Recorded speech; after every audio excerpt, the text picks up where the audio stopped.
Hello, gossipers. Welcome to episode 27. Did you hear the news? Shh. Don't tell anyone. It is a secret. Oh, I love a good secret. But look at us. We're already breaking the first rule of keeping secrets, aren't we? We certainly are. We're broadcasting this to everyone, but today it feels different. The lights are low in the studio, the door's locked. It feels like we are in a bunker or something, doesn't it? Precisely. We need to keep our voices down today. Yeah. We are stepping into a world that thrives on whispers, shadows, and the hushed exchange of information. We aren't just broadcasting. We are having a private conversation, and we are inviting you, the listener, to pull up a chair and lean in close. I'm leaning in. I'm ready to spill the tea. And honestly, I feel like today is going to be incredibly satisfying. There's something so primal about sharing information, isn't there? There absolutely is. I mean, think about it. Before we had newspapers, before we had any kind of social media, we had the campfire, we had the whisper. It's almost like we are biologically wired to want to know what the person in the next cave is doing. That is a very astute observation right off the bat. Evolutionary psychologists would agree with you completely. Information is survival. Really? Survival. Oh, absolutely. Knowing who is hoarding food, who is untrustworthy, or who is forming a new alliance, that wasn't just drama in the Paleolithic era, that was life or death. Wow. So this naughty feeling you get when you gossip, that is actually your survival instinct kicking in. It's an ancient impulse. So I'm not being nosy, I'm being a survivalist. I like that framing. I'm going to use that. You should. It's technically true. But before we get carried away with the juicy details, and I know we have some very juicy details planned, what is our actual mission today? Because usually we are unpacking these dense reports or scientific studies. Today feels different. It is different, but make no mistake, there is a rigorous science to this. Our mission for this deep dive is to analyze exactly how we talk about what other people say. The mechanics of it. The mechanics, precisely. We're going to dissect the vocabulary of the newsroom where official gossip happens. We'll look at the mechanics of rumors, how they start, how they spread. And most importantly, we're going to look at the grammar that creates distance between the truth and the report. The grammar. We can't forget the grammar. I know grammar sounds like the absolute opposite of juicy gossip, but you've promised me that there's a specific rule, a secret code almost, that controls how we report speech. That is correct. It is called the backshift. It's the engine that drives reported speech. Without it, you aren't telling a story about the past. Yeah. You're just confused. So it's not just a rule for textbooks. Not at all. It is a psychological tool we use to distance ourselves from the information we're passing on. Yeah. And we have a cautionary tale about a postman that proves exactly why that accuracy matters. And we have a game prepared for the end called the Gossip Monger. I am very excited for the Gossip Monger, but let's start at the top. Let's talk about the professionals. Before we get to the whispers at the water cooler, we have to talk about the people who gossip for a living, the media. A fair characterization.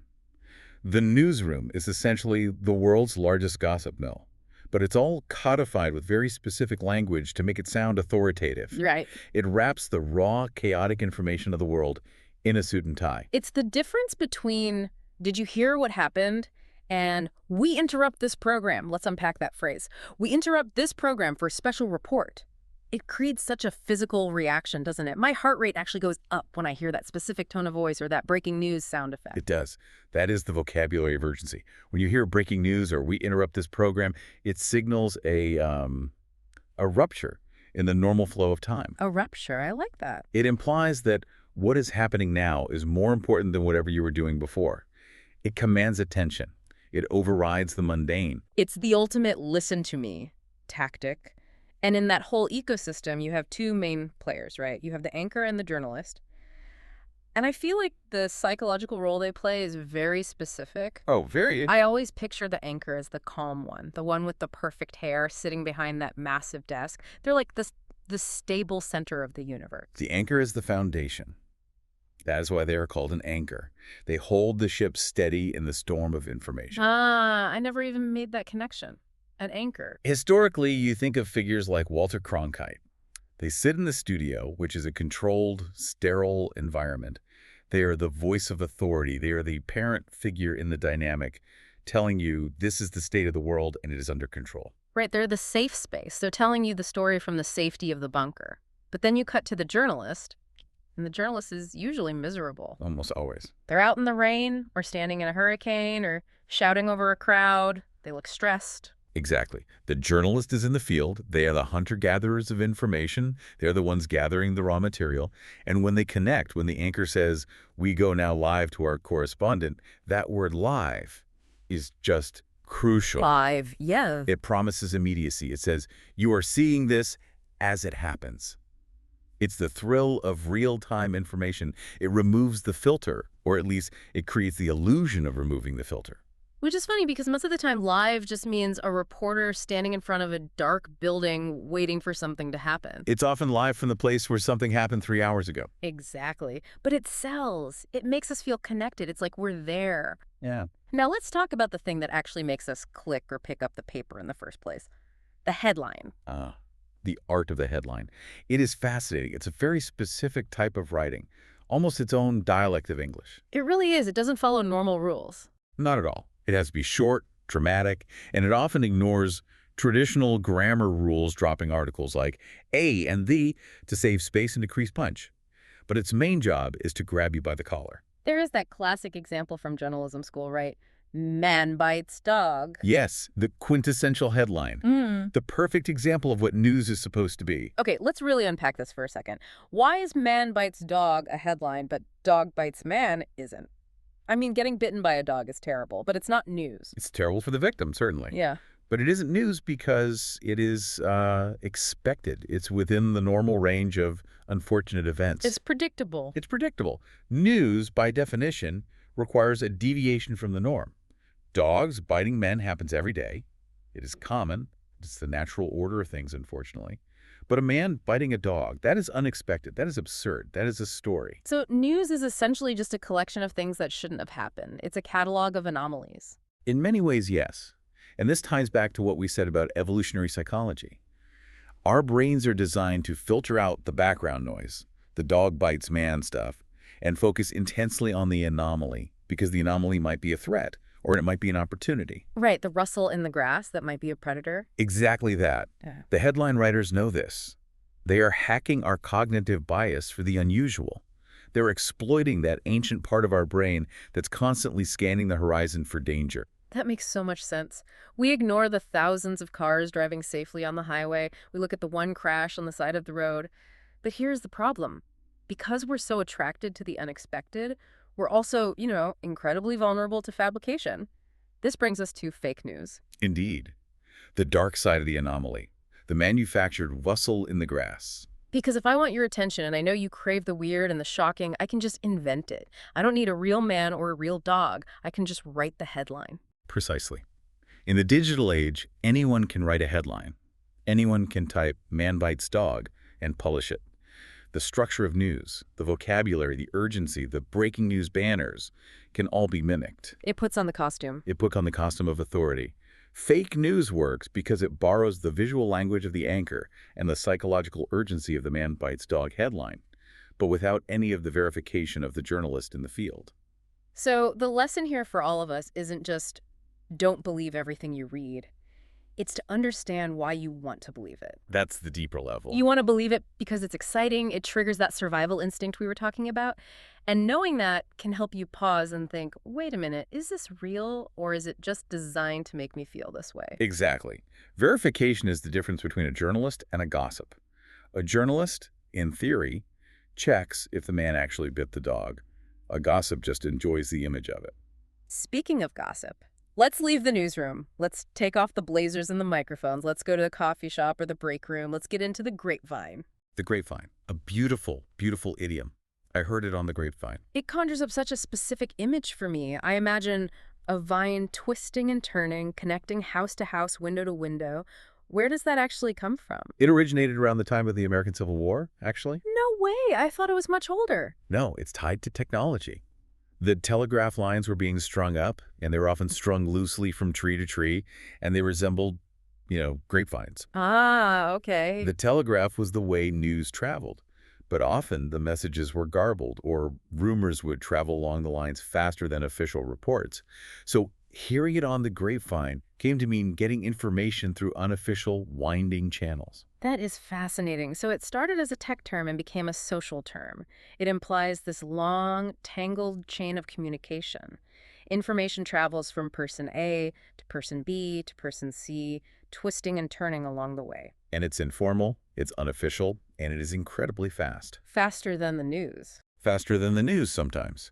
And we have slang for this too, of course. In modern slang, we say spill the tea. Spill the tea. I love this phrase. It feels so cozy. It does. It means tell me the juicy details. Give me the gossip. It paints a picture of sitting down with a warm beverage, leaning in and letting the truth or the rumor just spill out. It's intimate. It implies we are friends. It is. And that intimacy brings us to the psychology of secrets. There is a phrase that I think is the most ironic phrase in the English language. Which is? Don't tell anyone. Ah, yes. The great paradox of don't tell anyone. Think about what happens, what you are really doing when you say that. Because the moment I say to you, don't tell anyone, what have I actually done? I haven't locked the information away. No. You have just guaranteed that I will want to tell everyone. Exactly. You've made it irresistible. By labeling information as a secret, you increase its value. You are handing me a currency. You are saying, I trust you with this valuable thing. And human nature dictates that I want to spend that currency. Right. I want to feel important, too. I want to trade that secret with someone else to build a bond with them. Hey, I was told this secret. I'm telling you because I trust you. And the chain begins. So don't tell anyone is basically the starter pistol for a rumor. It's the fuel. It is. It relies on these heavy words. Whisper, promise, trust. We whisper to show intimacy. We ask for a promise to create a contract. We invoke trust to bind the listener. But the moment the secret leaves the first person's lips, all control is gone. It's in the wild. The information is now a commodity on the open market, and that is when a secret transforms into a rumor. It's out of the cage. And once it's out of the cage, we need a way to talk about it. We need a way to tell the next person what the first person said. And this, my friend, is where you get excited. This is where it gets fascinating. This is where we enter the grammar deep dive. I can see you straightening your notes. You are practically vibrating. Okay, take us to school. How do we linguistically handle gossip? We use a tool called reported speech. Sometimes it is called indirect speech. It is the mechanism we use to report what someone else has said without using their exact words in quotation marks. Okay. It is the bridge between the original event, the original statement, and the current conversation. So direct speech is, you say, I like pizza. And I would report that by saying, he said, quote, I like pizza, end quote. Correct. That is direct speech. You are quoting me. Yeah. But in conversation, we almost never do that. It sounds robotic. We report. And to do that, we have to follow the golden rule of reported speech. Which is? The backshift. The backshift. It sounds like a dance move. Do the backshift. It is a dance move in a way. A dance through time. Here's the concept, and it's quite simple once you see it. When you report what someone said in the past, the verb you use must usually move one step back into the past. One step back. Okay, let's unpack this. Why? Is it just a rule to make English more difficult for learners? No, not at all. It serves a profound psychological function. It creates distance. Distance. If I say to you right now, I like pizza, that is a present fact about me. But if you tell someone tomorrow what I said, you're talking about a moment that is gone. By shifting the tense back, you're signaling to the listener, this is not happening now. This is a record of a previous time. And it also protects you. How so? Well, it subtly shifts the liability. You aren't saying it's true now, you're just saying it was said then.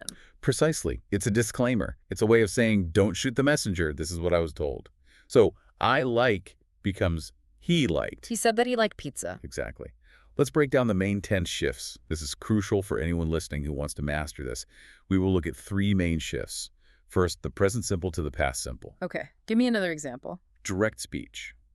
I live in London. The verb is live, present simple. Right. So the reported speech would be, she said that she lived in London. The verb becomes live past simple. Okay, that feels natural. She said she lived in London. It's like we are archiving the statement. It puts it in a box labeled the past. What's the next one? Present continuous to past continuous.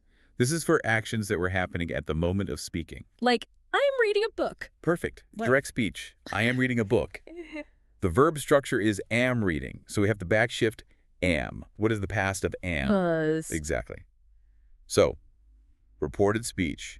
He said that he was reading a book. He said that he was reading a book. Got it. It matches the logic. At that time, he was in the middle of reading. It's like looking at a photograph of him reading. Precisely. It turns the ongoing action into a historical snapshot. Now, the third one usually trips people up a bit. It's the future. The future with will. Okay. But how do you backshift the future? That sounds like time travel paradox stuff. If it hasn't happened yet, how can it be in the past? That is the beauty of it. You're not backshifting the event, you're backshifting the promise of the event. Mm-hmm. Will becomes would. Oh. We call would the conditional, but in this context, it acts as the past tense of will. So direct speech, I will call you. And the reported speech becomes, he said that he would call me. Exactly. He said that he would call me. That is extremely common. I feel like you probably say that all the time. Oh, constantly.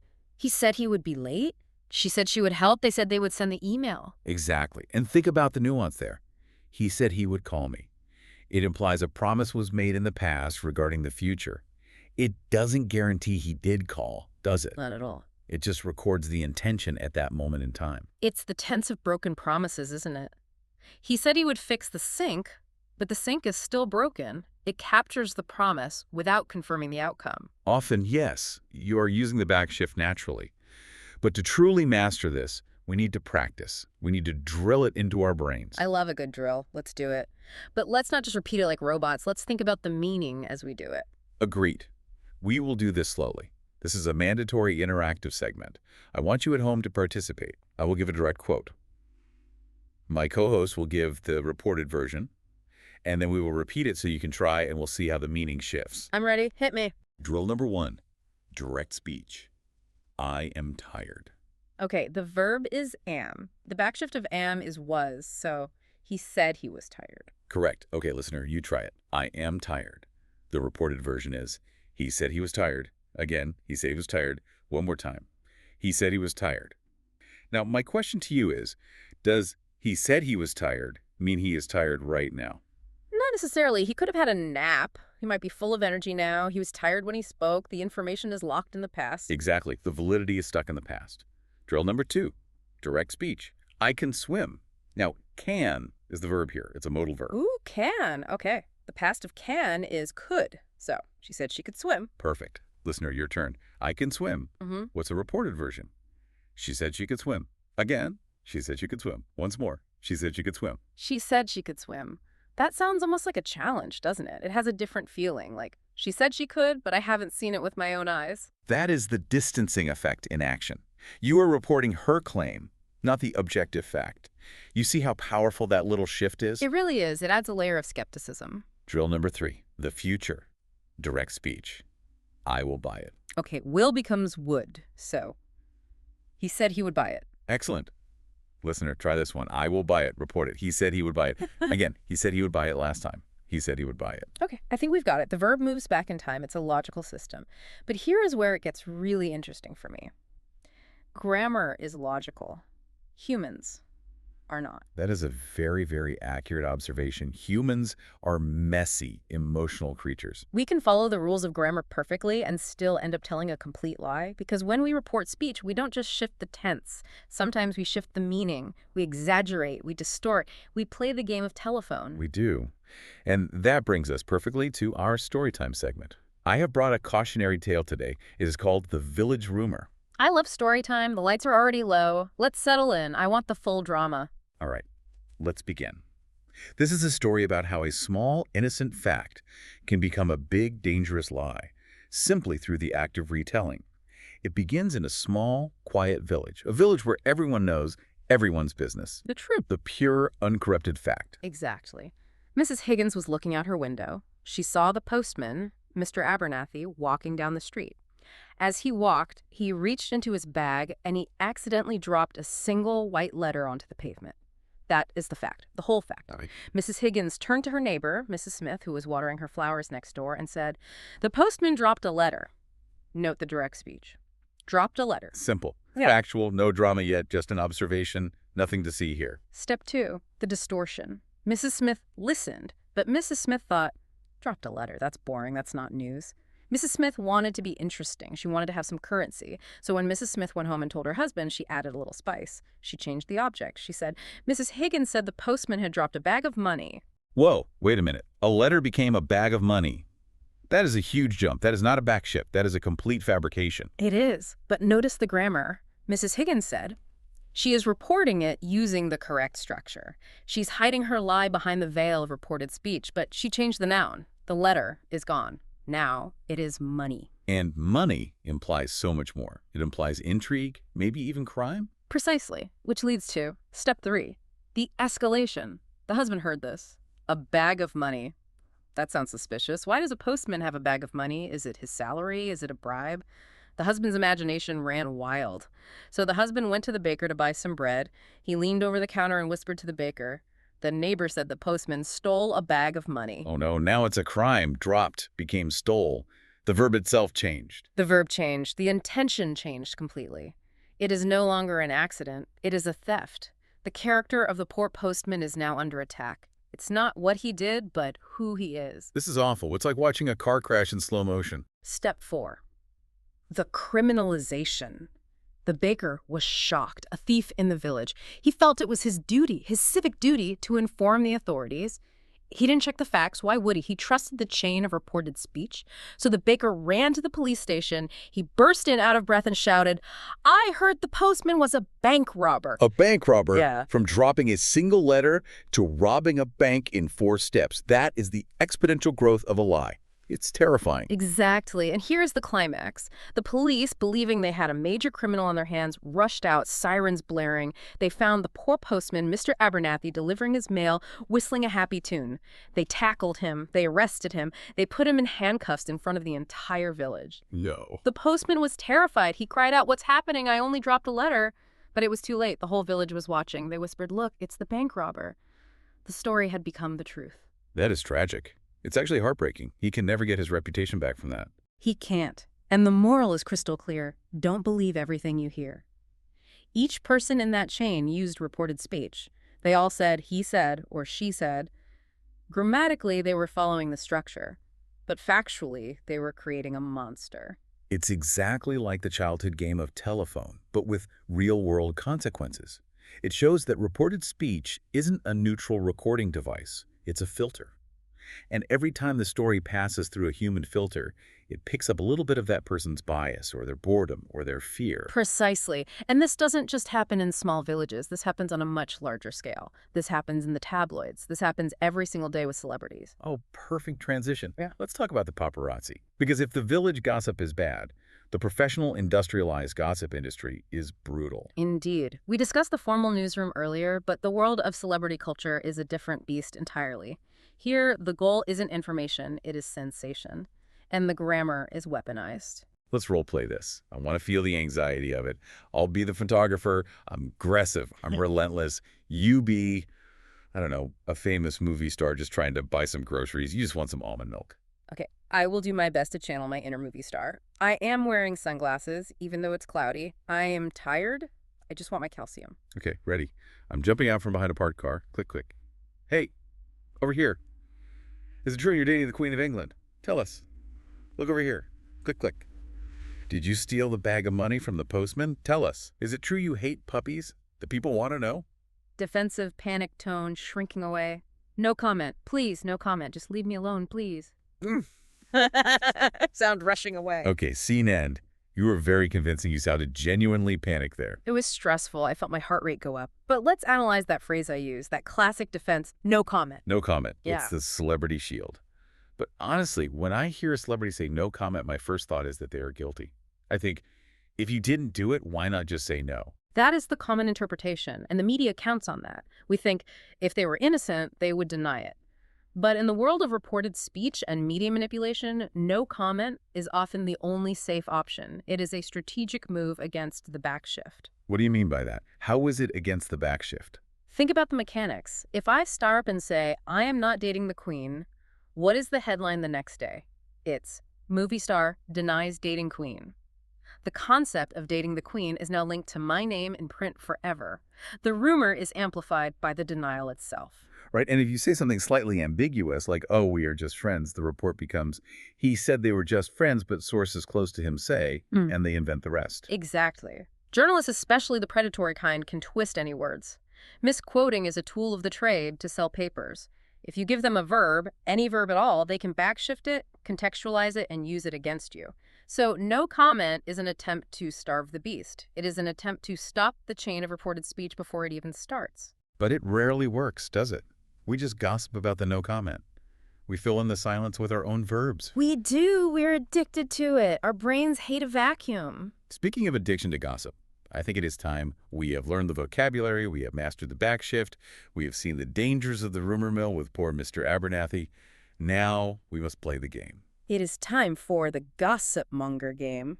I love this name, the Gossip Monger. It sounds like a villain from a Dickens novel. Watch out, here comes the Gossip Monger. The rules are simple, but they require sharp wits. This is a real-time grammar conversion challenge. I will whisper a secret to you. I will use direct speech. Okay. You, my co-host, must immediately report it to our listeners using reported speech. You must be loud, you must be clear, and you must emphasize the backshifted verb. You are the town crier. You are the village gossip. I am the Mrs. Smith of this game. I am ready to escalate the situation. You are. And listeners, play along at home. See if you can predict the shift before we say it. Are you ready for round one? My ears are open. Wait on me. Stage whisper audible but hushed.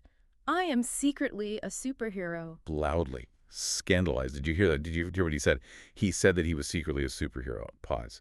Okay, let's check the replay. You said, I am. I reported, he was. Am becomes was. Am becomes was. Present to past. Correct. Though I'm not confirming or denying the superhero status. No comment. No comment, right. I see what you did there. Very clever. Okay, I'm ready for round two. Stage whisper. I will eat all the cake tonight. Loudly. Warning tone. Oh no. Hide the dessert. Everybody listen. He said that he would eat all the cake tonight. Pause. Will became would. Correct. The future intention moves to the conditional. And honestly, looking at the cake in the break room, that rumor might just be true. I believe you. I'm guarding the fridge after this. Round three. Give me something juicy. Stage whisper. I don't like having showers. Loudly. Disgusted. Ew. Disgusting. I can't believe he said that. He said that he didn't like having showers. Pause. Okay. Don't became didn't. Present negative to past negative. Please tell me that's not true, for the sake of our listeners. It is just a game. I assure you, my hygiene is impeccable. But notice how the backshift didn't. Makes it sound like a permanent character flaw, not just a passing thought. It really does. It sounds like a lifestyle choice. Bah. A terrible lifestyle choice. Okay. Final round. Make it a big one. Stage whisper. I can fly. Loudly. Challenging. Get out of here. He said that he could fly. Prove it. Jump. Pause. Can. Became could. Yeah. The claim of ability is now in the past. Excellent. You are a master gossip monger. You have successfully taken my whispers and broadcast them to the entire world. I learned from the best. But honestly, doing that in real time is a mental workout. Yeah. You really have to listen for the verb. You have to catch it and flip it before you speak. You do. And that is the key takeaway from today. Listening. When we hear gossip, when we read the news, when someone whispers a secret, we are engaging with a chain of reported speech. We are engaging with a long line of people who have caught a verb and flipped it. It's not just words. It's a structure. It's a game of telephone that never, ever ends. It is. Yeah. And the backshift, that movement from am to was, from will to would, is a signal. It tells us, this is not my original thought. This belongs to someone else. This belongs to the past. It creates that distance we talked about. Mm-hmm. And we need to respect that distance. We need to remember the postman. We need to remember that dropping a letter can become robbing a bank if we aren't careful with our verbs and our nouns. Indeed. The postman is the victim of bad listening and loose reporting. So verify your sources. Ask yourself, did they really say that? Or has the verb and the meaning shifted too far? That is good advice. Verification is the antidote to gossip. It's the boring but necessary step. I want to leave our listeners with a final provocative thought today, something to keep you up at night. Oh, I love these. Give it to us. We have spent this whole deep dive discussing how easily words change when we report them.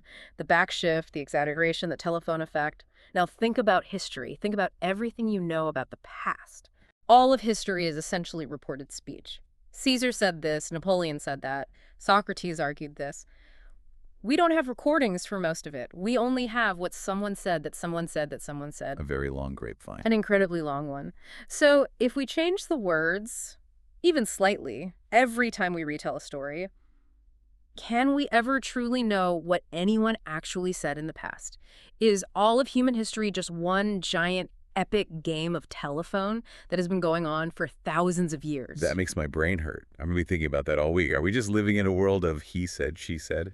Are we all just characters in Mrs. Smith's distorted story? Perhaps we are. Something to consider. Well, on that existential bombshell, keep your ears open, gossipers, and verify your verbs. And remember,